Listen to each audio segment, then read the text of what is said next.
유엔 총회에 참석하기 위해서 미국을 방문했던 리용호 북한 외무상.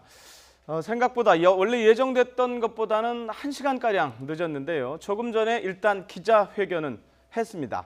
트럼프 대통령이 오래 가지 못할 것이다 라고 한 것은 선전포고다라고 위협을 했는데요. 네, 그러면서 앞으로 미국 폭격기를 격추시킬 수 있는 권리를 갖고 있다 이렇게 주장했습니다. 뉴욕 연결해서 내용 알아보겠습니다. 김영수 특파원. 네, 뉴욕입니다.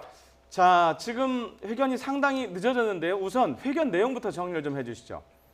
네, 리용호 북한 외무상 숙소인 밀레니엄 힐튼 유엔 플라자 호텔에서 조금 전 입장을 발표했습니다. 또다시 위협 발언을 이어갔는데요. 미국의 B-1B 랜서 전략 폭격기의 북한 동해 무력 시위에 대해서 강력히 비판한 겁니다. 그러면서 트럼프 대통령이 한 말, 즉 북한에 대해 오래가지 못할 것이다라고 한 발언에 대해서 선전포고라고 주장했습니다. 트럼프 대통령의 발언이 북한에 대한 선전포고라면서 통역사까지 동원해서 입장을 발표했습니다. 리 외상은 이렇게 이야기를 했습니다. 최근 유엔과 국제사회는 북한과 미국의 말싸움이 행동으로 이어지지 않기를 간절히 원했다. 하지만 미국 현직 대통령이 북한이 오래가지 않을 것이다 라고 한 말을 했기 때문에 명백한 선전포고라고 보고 있다.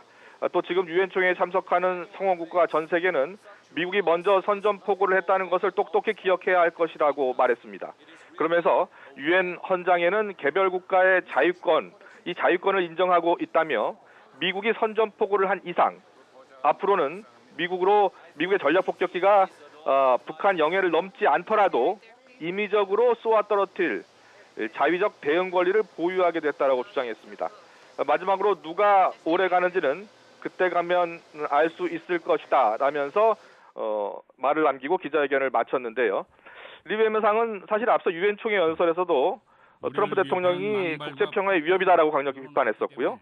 특히 북한에 대한 군사적 공격 기미가 보일 때는 가차없는 선제 행동으로 예방 조치를 취할 것이다라고 위협한 바 있습니다.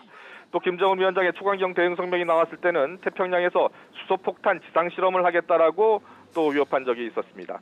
오늘 미국의 폭격기도 격추시킬 권리를 갖고 있다고 위협함으로써 위협의 수위를 한 차원 더 높인 것으로 풀이가 되고 있습니다. 리 외무상은 오늘 발표에 앞서서 그 호텔에서 약 150m 정도 떨어진 북한 유엔 대표부를 오가면서 본국과 연락을 취한 것으로 전해졌습니다. 어제와 오늘 새벽까지 본국과 기자회견 내용을 조율한 것으로 전해졌는데요. 리 외무상은 오늘 낮 중국 국적의 비행기로 베이징을 거쳐서 귀국할 것으로 알려졌습니다. 자, 김영수 특파원. 네. 자, 저희가 여기서 생방송 준비를 거의 1시간 전, 그러니까 어젯밤 11시부터 했었단 말입니다.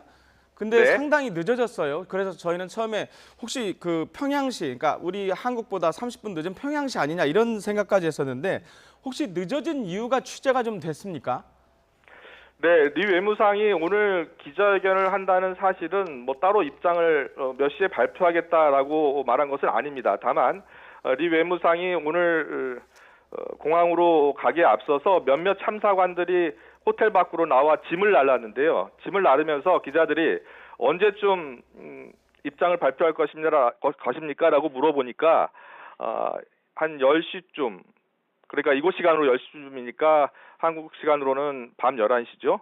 오전 10시쯤 아니면 10시 40분쯤 발표할 것 같다라고 말하고 들어간 겁니다. 그러니까 약 한 10시에서 10시 40분쯤 사이에 기자회견을 할 것으로 알려졌고요. 그리고 본국과 계속 입장을 조율해 왔기 때문에 다소 발표 시간이 늦어진 것으로 보입니다. 예.